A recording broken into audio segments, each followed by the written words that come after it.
Assalamualaikum warahmatullahi wabarakatuh.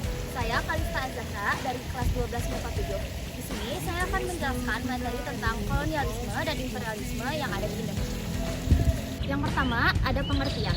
Pengertian kolonialisme berasal dari kata kolonia yang artinya tanah pemukiman atau jajahan. Secara istilah, kolonialisme adalah upaya yang dilakukan untuk memperluas wilayah oleh negara-negara penguasa dalam rangka menguasai suatu daerah atau wilayah untuk mendapatkan sumber daya. Biasanya kolonialisme ini tuh dilakukan oleh negara-negara yang memiliki kekuatan lebih dibandingkan dengan negara lain.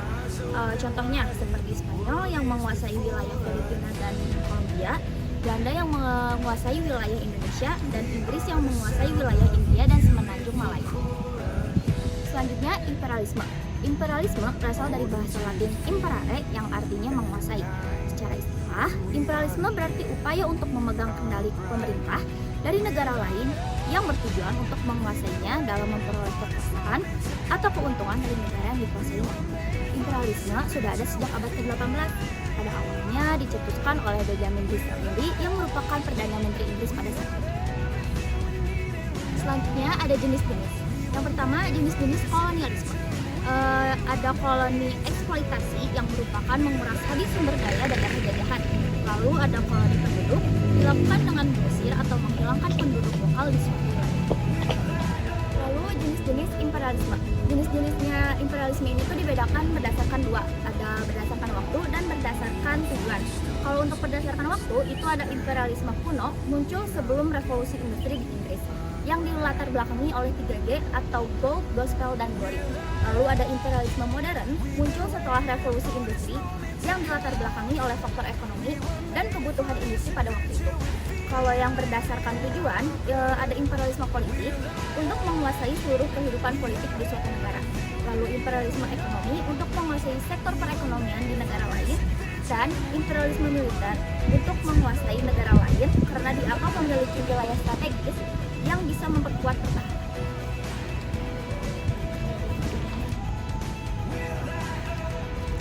Lalu awal mula munculnya kolonialisme dan imperialisme.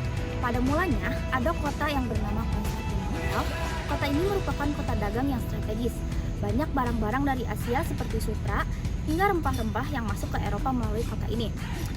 Pada tahun 1453, Konstantinopel yang awalnya dikuasai oleh Kekaisaran Romawi Timur jatuh ke tangan Turki Utsmani. Setelah itu, Kesultanan Konstantinopel pun membuat aturan yang memberatkan para pedagang Eropa, seperti pajak yang tinggi mengakibatkan sebagian orang tidak bisa berdagang. Padahal di masa itu rempah-rempah sangat tinggi nilai jualnya di Eropa. Akibat kesulitan mendapat pasokan barang dari Asia, orang Eropa akhirnya berpikir untuk langsung mencari ke sumbernya. Mulailah dilakukan penjelajahan samudera untuk menemukan daerah-daerah penghasil rempah-rempah. Salah satunya Nusantara. Setelah sudah sampai ke Nusantara, orang-orang yang datang semakin lama semakin ingin menguasai wilayahnya dengan cara menjajah. Nah, yang terakhir itu tujuan kolonialisme dan imperialisme. Jadi apa sih tujuan negara asing atau bangsa asing itu datang ke Indonesia? Jadi tujuan mereka menjajah itu sudah sangat jelas, yaitu untuk menguasai dan memperluas wilayah kekuasaan. Banyak dari negara-negara jajahan yang terus berebut sumber dayanya, baik alam maupun manusia. Dengan begitu, negara penjajah semakin kuat dengan menguasai tempat-tempat vital atau strategis di suatu wilayah. Oke, mungkin itu aja yang bisa saya sampaikan hari ini. Mohon maaf apabila ada kesalahan. Wassalamualaikum warahmatullahi wabarakatuh.